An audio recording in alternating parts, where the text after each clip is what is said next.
Bueno, hemos retornado de nuestra pequeña pausa y el día de hoy nos acompaña nuestra invitada Keila Vázquez. ¿Cómo te encuentras el día de hoy? Muy buenos días, licenciada. Muchas gracias. Yo estoy bien, estoy tranquila, un poquito ajetreada por venir rapidito, Ah, pero feliz de estar aquí con ustedes. Ay, ¿cómo hubo un feriado por Día del Trabajador, ¿verdad? ¿Cómo la pasó usted? Yo, bueno, he intentado descansar porque también he estado en casa con mis papás, entonces yo trabajo en el interior, entonces he venido para poder descansar un poquito, también leer, justamente porque hoy día con el club de lectura tenemos una tertulia, una juntucha. Entonces he aprovechado de hacer aseo, de pasar tiempo con mi familia y de leer un poquito. ¿Y a usted qué se dedica aparte del club de lectura que Ujú. usted... Yo actualmente, bueno, soy educadora en una institución, soy asistente de protección con niños y niñas que tienen diferentes vulnerabilidades en protección internacional. Ellos y ellas son migrantes extranjeros. Entonces yo me encargo de hacer contención emocional, de estar en un espacio psicopedagógico, que es como un espacio más o menos como este, donde hay juegos, juguetes, y pues yo charlo con ellos. También soy feminista, soy activista feminista aquí en el Alto. Entonces, em, pues hago esas cosas y el club de lectura del Alto, ¿no? Aquí con tertulias, algunos tallercitos chiquititos de lectura. Ujú. Mm, Su trabajo, yo veo que usted trabaja con niños también, me menciona. ¿Es difícil trabajar con ellos? Bueno, un poco. Bueno, ustedes ahorita están en la etapa de la adolescencia, ¿no? Sí. Entonces, no es algo que no sea imposible de hacer, ¿no? Es algo que hacemos todas y todos. Interactuamos con niñas y niños. Ustedes seguramente en su escuela o cuando están en la escuela o cuando están en la escuela interactúan con niños y niñas en las calles, en los minibuses. Entonces yo ya al trabajar con ellos y ellas, siempre intento desde el lado de la empatía y desde entenderlos en la misma línea, ¿no? Somos, entonces yo me pongo al nivel de las niñas y niños, ¿no? Tanto físicamente como empáticamente. Entonces, si es difícil o no, es algo que es un reto tal vez, ¿no? Sí. Todos los días, a veces es más fácil, a veces es más difícil, pero es un trabajo que es necesario. Ujú. También que hay que arriesgarnos a tomar retos muchas veces.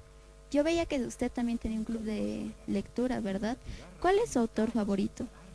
Bueno, mm, yo ahorita mi autor favorito sigue siendo, mi autora favorita sigue siendo Hilda Mundi. Es una escritora orureña que por muchos azares de su vida se fue a Cochabamba. Y una escritora que escribió diferentes fragmentos, escribió también ensayos en la primera época del siglo XX, en los 1920, por ahí. Y ella escribió acerca de la guerra del Chaco, acerca del rol de la mujer en la sociedad boliviana en esa época. Entonces todavía siempre vuelvo a ella aquí en Bolivia, ¿no? Y uno de mis autores favoritos, ahorita que me acuerdo, es Juan Rulfo, que no sé si ustedes lo han leído en la escuela. Yo lo leí en la escuela y no me gustó, pero después de que salí de la escuela volví a leerlo y me pareció increíble. Entonces, ujú. ¿Y a qué edad le empezó a gustar o qué motivo le a gustar en sí? A mí, bueno, es mucho de parte de mis papás, mi papá y mi mamá. Entonces, a mí me gustaba leer. Bueno, nosotros en mi casa no teníamos muchos libros infantiles al principio, entonces como ahora hay mucha variedad, ¿no?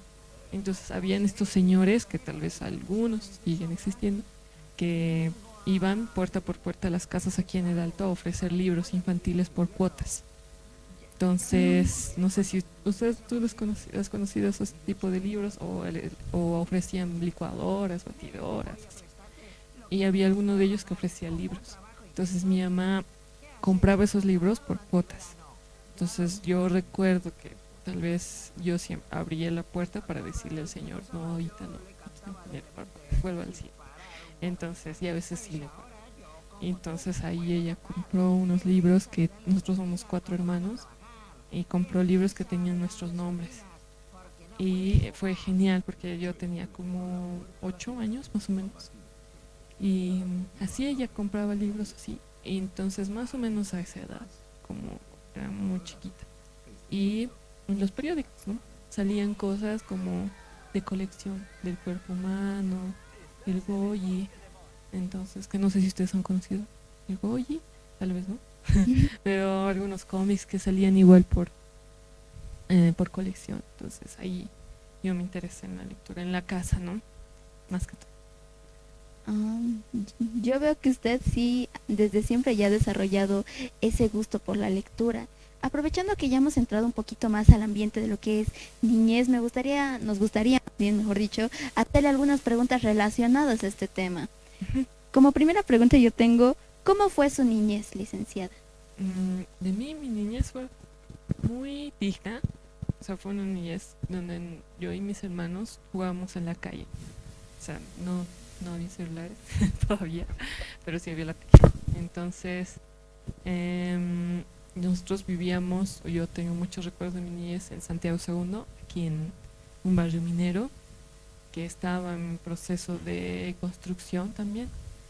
Y mi niñez fue más que todo en la calle, jugar en una de las calles con los vecinos que teníamos ahí.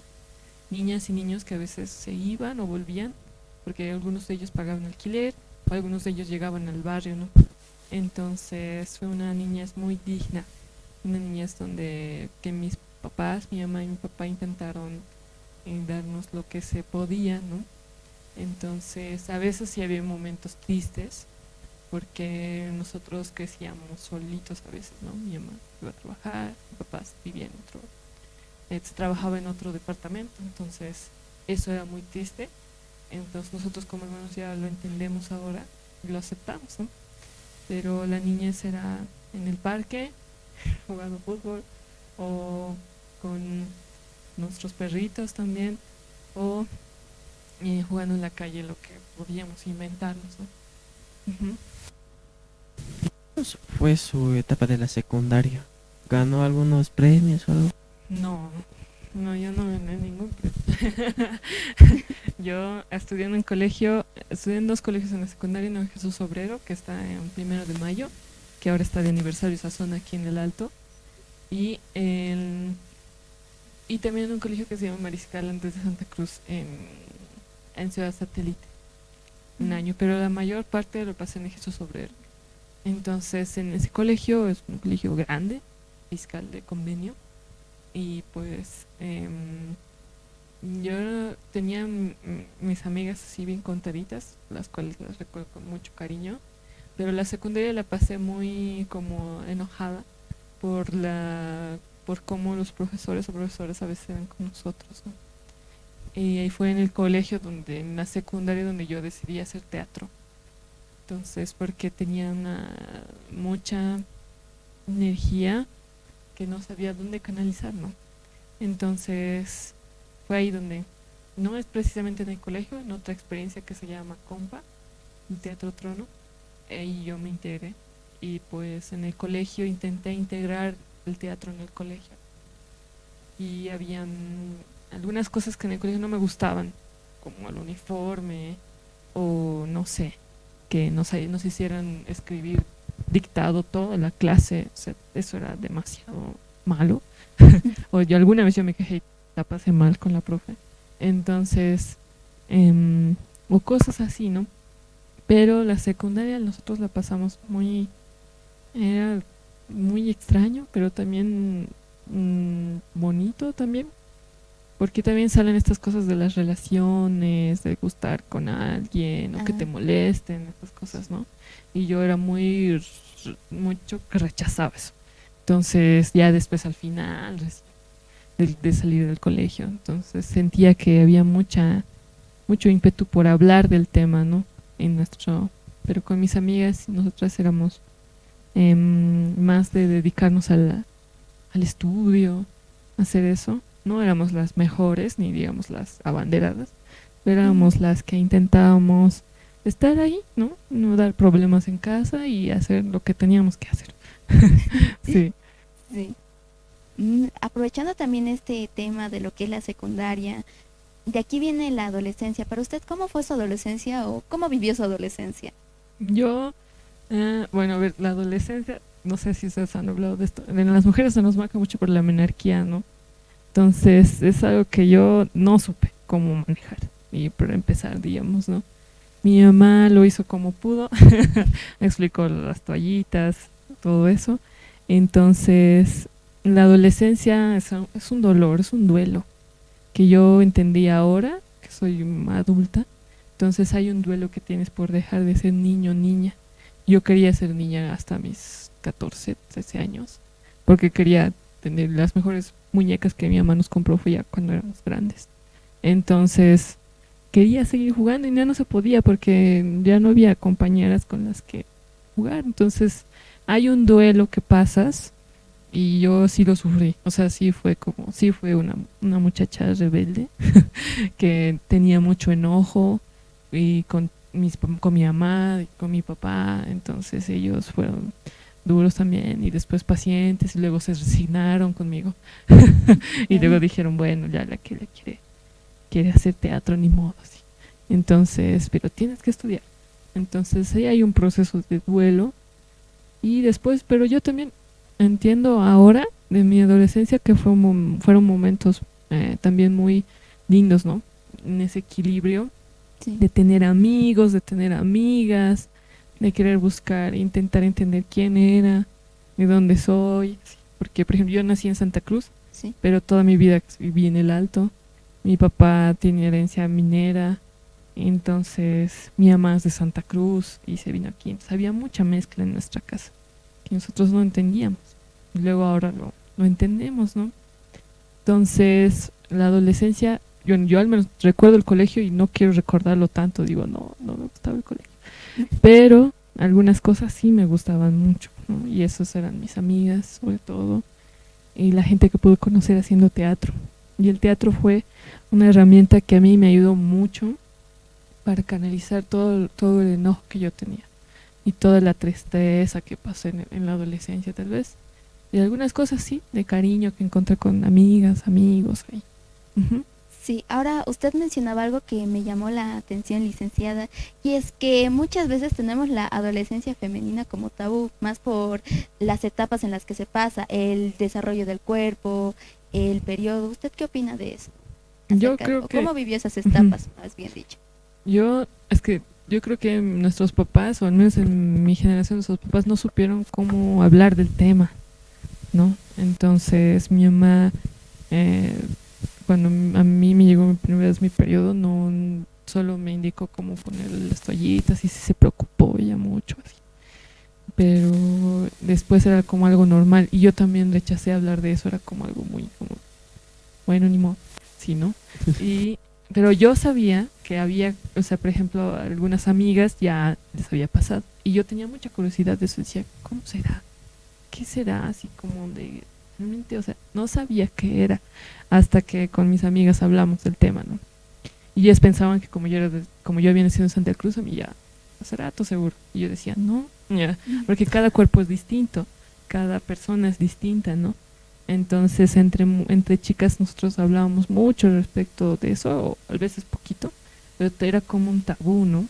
Que ahora no es tanto, creo, pero sí es necesario hablarlo, ¿no? Y ahí viene también mi lucha feminista un poco, porque nosotros crecimos escuchando Guaynatambo y algunas veces Radio Deseo en sus inicios. No sabía quién era la María Galindo hasta que años después, ¿no? Entonces ahí ya entendí que había una necesidad de hablar del cuerpo de la mujer o de los roles que hacíamos que no eran equitativos también. Entonces, pues sí, esto del periodo es algo que es normal, ¿no? Yo todavía tengo mis tabús al respecto, porque no me he deconstruido totalmente, pero sí es algo que es más, no, es natural, ¿no? Ujú. ¿Y cómo le hice, digamos, ha salido del colegio? ¿Será ¿Qué hizo después de eso? Bueno, yo era buena en el colegio en química y en física. Entonces, en ese tiempo, cuando estaba recién iniciando la ley 070, yo estaba saliendo del colegio, había muchas becas y muchas cosas que salían para ingeniería petrolera. En Venezuela estaba de moda. Entonces, yo me interesé por esa carrera e intenté entrar a ingeniería. Entré, pero no entré a ingeniería petrolera en la UNSA, porque te dan dos opciones, que es la de la petrolera y puse metalúrgica porque entendí la relación de esto de la extracción de minerales o este tema, ¿no? Entonces yo dije, me meteré ahí. Y entré en el segundo intento a la UNSA, pero no me gustó. Me sentí muy mal dentro de la carrera. 3 años estuve ahí, de los cuales solo aprobé 2, porque la carrera de ingeniería o la facultad de ingeniería en general es muy complicada en tema del curso básico y todo esto, el prefacultativo ya de hecho hay mucha competencia. Entonces yo me frustré demasiado y dije, a ver qué voy a hacer entonces, ¿no? Porque si no me siento bien aquí y si les digo a mis papás van a reñir, entonces dije, tengo que decirles qué es lo que yo quiero hacer. Y yo me metí a un voluntariado en Compa a trabajar con niños antes de eso. Entonces ahí comencé a trabajar en escuelas que eran periféricas del Alto. Una en especial que es el... Uy, uy, en el JJ Torres, que es en Alto Lima, entrando adentro. Entonces yo iba a ayudar ahí a hacer ejercicios de teatro con los niños, a jugar con ellos. Pero ahí entendí que no había metodología para explicarles a las niñas y niños, sobre todo del área periférica de nuestra ciudad del Alto, sobre el tema, por ejemplo, tienen disgrafia, dislexia, no podemos leer bien, no podemos sumar, no podemos, o algunos niñas y niños que no, muy complicado, digamos, comprar un lápiz, bolígrafos. Entonces nosotros íbamos y habían clubes de fortalecimiento pedagógico donde se ayudaban a los niños en esto y a las niñas. Entonces ahí yo me interesé y me enteré de que existía la carrera de Ciencias de la Educación. Viajé en ese tiempo y mis papás entendieron que era bueno lo que yo hacía del teatro a Alemania, fui a España, a Francia con el Teatro Trono. Entonces, después de eso, dije, yo quiero estudiar Ciencias de la Educación. Y mi mamá dijo, ya, pero tienes que acabar. Entonces, dijo, ya, y me apoyaron. Más bien ellos me apoyaron y gracias también a mi familia y a la gente tan linda que conocí en la carrera de Ciencias de Educación, ahora soy educadora, ¿no? Y yo me titulé, ya hice todo porque dije, tienes razón, tengo que acabar. Y así fue todo un... Subidas y bajadas. Todo un camino. Ahora, licenciada, ¿usted no nos quisiera compartir alguna anécdota de su infancia o su niñez? ¿No es algo que haya hecho? Bueno, a ver, en la infancia, a ver, algo relacionado tal vez con los libros, ¿no? O algo. Depende, cualquier anécdota que usted tenga, no sé, tal vez alguna travesura que haya hecho a esa edad. Ah, sí, tal vez, a ver, muchas. Nosotros, yo me acuerdo y no tengo mucha memoria, pero sé que fue algo bien chistoso que nos pasó con mis hermanos. Nosotros teníamos una vivienda de las comunes en Santiago II. Adelante hicieron construir como unos cuartitos. Y había pintura. No había pintura al óleo que nosotros habíamos visto. Y no sé cómo, pero la cosa es que se había echado la pintura, ¿no? Entonces nosotros queríamos solucionar eso. Y habíamos puesto, yo me acuerdo que era la que decía como hay que limpiar esto. Y en el intento de limpiar manchamos todo, ¿no? Como periódico, nuestras manos en el lavamanos. Y como la pintura era muy pegajosa, era peor. O sea, mientras más queríamos deshacernos de la pintura, era peor. Y me acuerdo que mi mamá y mi papá me llegaron y en vez de... Sí, nos trataron, pero se rieron. Mi papá sobre todo, como, ¿qué han hecho? Y yo ya no me acuerdo cómo se limpió eso, pero sí me acuerdo que siempre estaban las manchas ahí en el piso y así. Entonces eso era algo bien chistoso que nos pasó. Sí, andes ahí un recuerdito. Sí, se quedó por siempre porque era cemento en esos primeros Entonces se quedó así, manchas de manos y de pies. No, usted Ujú,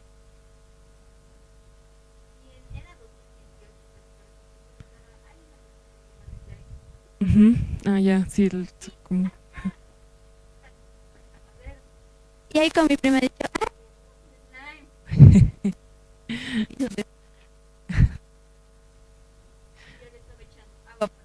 sí, se no. esparció más. Sí, sí, esos descubrimientos que hacemos, ¿no? Sí. Sí. Y nos puede contar cómo fue su experiencia en los países que visitó con el Teatro Otro, ¿no? Ujú, claro. Bueno, fueron muy como de mucho aprendizaje. Nosotros teníamos la idea de que Europa era algo muy bueno, algo muy y sí lo es, porque son países muy grandes de población muy masiva. Entonces yo primero lo que hice fue que mis papás hicieron era, tienes que aprender inglés. Entonces forcé ese tema. Y pues fue muy interesante porque entendimos, sobre todo en Alemania, el tema de las personas migrantes, las personas refugiadas en allá. También el tema de la interacción de culturas que existen en estos países, que es muy complicado, el tema del racismo. Y son países que sí tienen un alto índice de desarrollo, pero también lidian sus propios problemas, ¿no? Entonces, para mí fue como un descubrimiento que yo jamás pensé que iba a pasar y que pues me ayudó a entender que el mundo era más grande de lo que yo pensé, que hay conflictos mucho más grandes, ¿no? Y por ejemplo Europa está muy relacionado con los conflictos que existen en África, las guerras que existen allá, con los conflictos que existen en Palestina, en Siria. Entonces cuando estuvimos en Francia también había esas ideas, ¿no? Y son ahí he conocido a los ponquetos y que son como caricaturas, ¿no? Y que tienen ya sus propias luchas anarquistas. También he conocido personas que se dedican a la educación, que son muy capas. Entonces ahí me ha abierto mucho la mente. Nosotros jamás, bueno, yo no soy jamás de decir, sí, hemos viajado o eso, porque es una experiencia más que ahora muchos jóvenes hacen, pero no todos los jóvenes en Bolivia o adolescentes tienen esa oportunidad, ¿no? Y eso es algo que es un poco injusto. Los europeos sí pueden viajar a muchos lugares, pero los latinoamericanos no. Entonces siempre lo decía, como hay posibilidades y hay posibilidades. Más bien nosotros tuvimos esa posibilidad. Y no solo gracias a Teatro Trono, sino también gracias a nuestro propio trabajo y gracias a nuestras familias también, ¿no? Y pues eso, si en algún momento ustedes tienen la oportunidad, háganlo, porque por más que sea un país cercano o al otro lado del charco, háganlo porque son experiencias que pueden nutrirlos, pueden hacer que ustedes maduren estando lejos de casa. Yo la primera vez que fui, un mes estuve al final, regresé y quería llorar porque quería estar con mi mamá, quería estar en mi casa, porque no entendía el idioma, la gente a veces era medio tosca, entonces no es tan fácil para la gente que migra de Bolivia a estos países, pero sí es una experiencia que te ayuda a crecer. Ujú. Sí, porque yo a lo que he visto también cada país es diferente. A diferencia de Bolivia, nosotros crecemos aquí, pero también como usted dice, una vez que ya vamos a otros lugares, conocemos nuevos lugares, claro, aprendemos, pero también vemos muchas cosas, es como una expansión, así yo lo diría. Sí, Bolivia misma hay muchas cosas que no conocemos de ella, ¿no? De la gente que vive en otros lugares. Yo recién solo como cosa que me impactó y me incomodó y también me hizo reír esto del TikToker que sacó que Pando no existe, por ejemplo. ¿Tú has ido a Ah, Pando? ¿Tú conoces Pando? Decía no, pero creo que eso es una deficiencia de nuestra propia comprensión de lo que es Bolivia cuando decimos que un departamento no existe solo como broma, ¿no? Entonces hay Bolivias que existen en nuestro país que se articulan aquí en el Alto también. Entonces nuestro país es muy complejo, nuestra historia también es muy interesante. Si pueden, léanla también. Entonces, sí. Ahora que estamos pasando con este tema que es más lo profesional, profesional. Yo les tenía unas preguntas. ¿Cuál de sus 3 profesiones le gusta más? Bueno, yo tengo bueno, una única profesión que es, bueno, el activismo sí es algo que, pero sí, ¿no? Sí. Yo, lo que a mí más me gusta es el tema de los procesos educativos, o sea, ser educador. Y mm, me gusta porque puedo fluir en esos temas, como adaptarme a ciertos contextos que pueden ser a veces muy adversos o a veces donde son muy cómodos. Entonces, em, reflexiono mucho, por ejemplo, sobre el tema de los libros y cómo nosotros quisiéramos que interactuar más con los libros y que los libros sean nuestros compañeros. Entonces, reflexiono mucho esas metodologías desde lo que he aprendido en la carrera. Entonces, creo que más que una profesión ya es un estilo de vida también, o algo que siempre está en mi mente. Y eso, ¿no? Y el feminismo, que es algo que intento practicarlo siempre que puedo, siempre que algo que me indigna o acompaño a algunas compañeras. Entonces es transversal, ¿no? Es algo que se junta. Ujú. Y una preguntita más de mi parte. ¿Qué opinas sobre las carreras de Ujú. ahora que ahora son más corruptas, ¿no? Que manejan el dinero, ¿no? Por ejemplo, tengo una experiencia que me han tomado por pelo, o sea, se puede decir que me han comprado mi examen Ujú. y no me han devuelto una fotocopia en la Mm, misma. O sea, ¿qué opinaría sobre esta clase de corrupciones en el estudio boliviano? mm, bueno, la corrupción, yo creo que tenemos que entenderla como un sistema del cual son responsables primero el Estado, esa institución y de alguna forma la sociedad, ¿no? Entonces es muy frustrante y enoja mucho, y entiendo que seguramente te has debido sentir muy enojado, muy frustrado, porque al final es una inversión de tiempo, de dinero, de depósito de esperanzas que tienes sobre una profesión que quieres lograr. Y realmente es muy decepcionante, ¿no? Porque yo creo que nos topamos con este tipo de acciones en muchos lugares de nuestra vida. Y, por ejemplo, yo en la universidad siempre decía como, no, yo lo único que quiero es que me den mi título y me voy. Pero también en la universidad lo que se ha faltado y lo que creo que se está utilizando, porque hay mucho, por ejemplo en la UNSA y tal vez en la UPEA también, el tema de la autonomía universitaria. No sé si ustedes sabían, pero la autonomía universitaria es a raíz, ¿no? O la entrada universitaria que se hace en la UNSA es a raíz de lograr la autonomía universitaria, como un proceso de lucha que muchos estudiantes han hecho para que se puedan cumplir ciertos derechos de los estudiantes. Y ahora, si ha pasado eso, es porque hay un respaldo de los estudiantes, porque hay un respaldo de la docencia y porque hay un respaldo jerárquico. Ya no se entiende como un sistema, sino se entiende como qué voy a ganar yo de este lugar que ocupo. Si yo voy a ganar algo de estar en el centro de estudiantes, lo hago. Si yo voy a ganar algo de la docencia, aparte de mi sueldo, lo hago. Entonces la gente entra pensando que va a ganar algo ¿no? Y creo que eso es algo que nos está corroyendo, del cual no podemos, no sé, es muy ético el dilema, pero yo creo que es algo que tenemos que denunciar. Si en algún momento entran en la carrera o entran en sí, hay que decirlo, porque hay mucha pasividad en muchos estudiantes, precisamente por esta necesidad de sacar el título rápido, de decir, no, ¿para qué yo me voy a meter en eso? Si, no sé, el docente no me va a dar lo que yo quiero, no me va a aprobar, hay toda una dirección. Entonces la única forma en la que uno se puede ahora organizar es a través de grupos. Y yo, gracias a mis amigas en la universidad, es que hemos podido como ir en grupo a hacer nuestros trámites, ir en grupo a hacer todo, porque si no, no hay una respuesta. Y es muy frustrante. Entonces, yo creo que lo que se tiene que hacer es persistir realmente y denunciarlo, ¿no?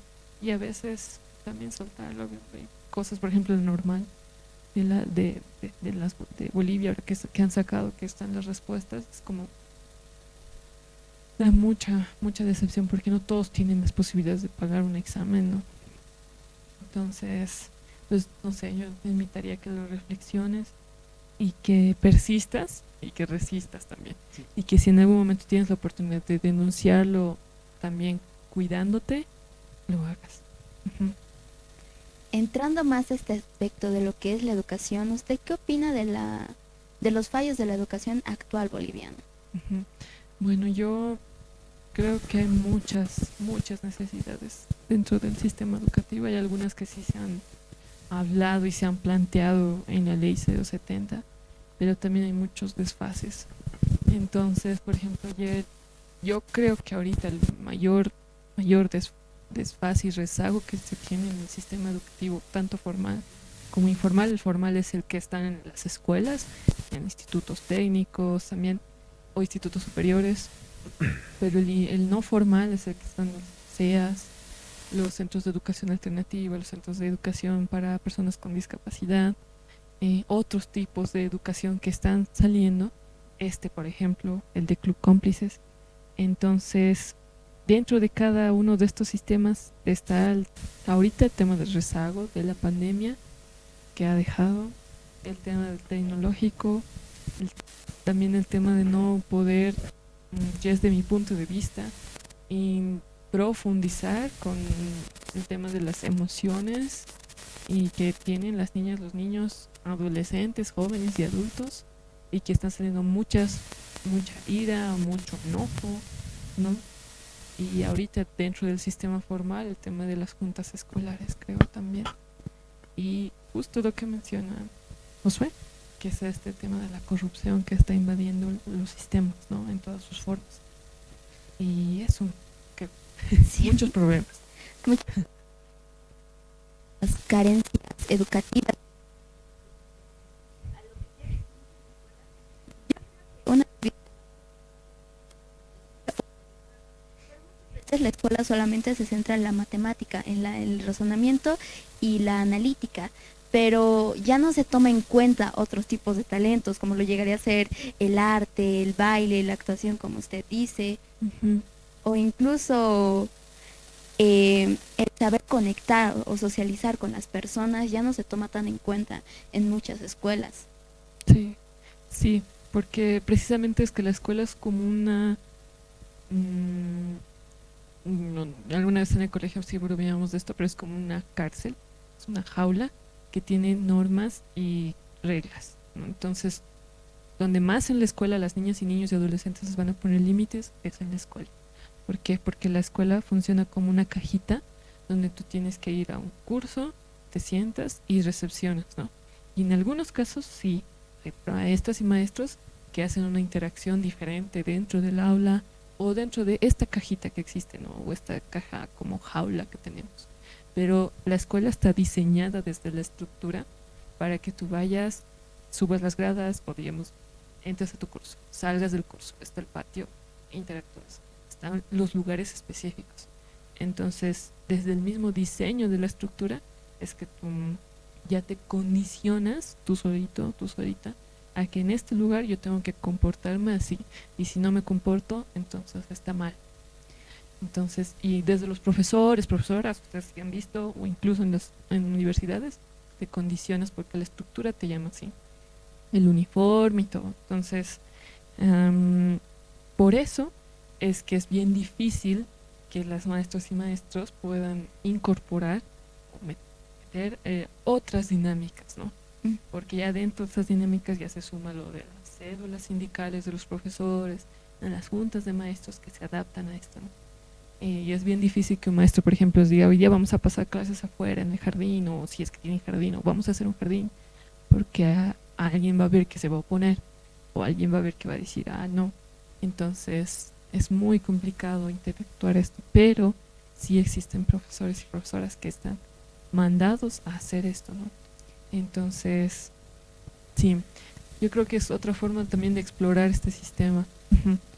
Sí, y también las formas con las que tienen muchos maestros para educar, mientras que algunos son dinámicos en su materia. Por ejemplo, mi profe de física es súper dinámico, te enseña cómo puedes hacer esto, trae incluso pequeños proyectos que él hace. Pero a diferencia de muchos otros maestros, simplemente llegan, te dicen, abran un libro y copien toda la página tantos hasta la página tantos. Ujú. Sí, es que también los profesores se vuelven como adobitos en algún momento en el compa decían eso y como que ya no tienen este ímpetu de enseñar, ¿no? O de buscar otras formas de enseñar. Entonces es lindo siempre rescatar a esos profesores que sí lo hacen y aprender de esos momentos que sí y de los que no, también tenerles paciencia o tenerles tolerancia ciertamente. Eh, yo espero y yo creo que ya no, algunos profesores no van a cometer vulneración de derechos, digamos, dentro del aula, como pegarles o reñirles o gritarles o insultarles, eso sí no está bien. Pero ya más allá de eso sí hay que tener mucha paciencia y también en cierta forma intentar como negociar, ¿no? Decir, ¿por qué no hacemos otra cosa o algo así? Si es que hay un canal abierto ahí de posibilidad. Y si no, Ni modo. ni modo. Ujú. Sí. Bueno, amiguitos, ahorita regresamos. Vamos a hacer unos jueguitos, unos retos con usted, ¿no? A la vuelta. Gracias.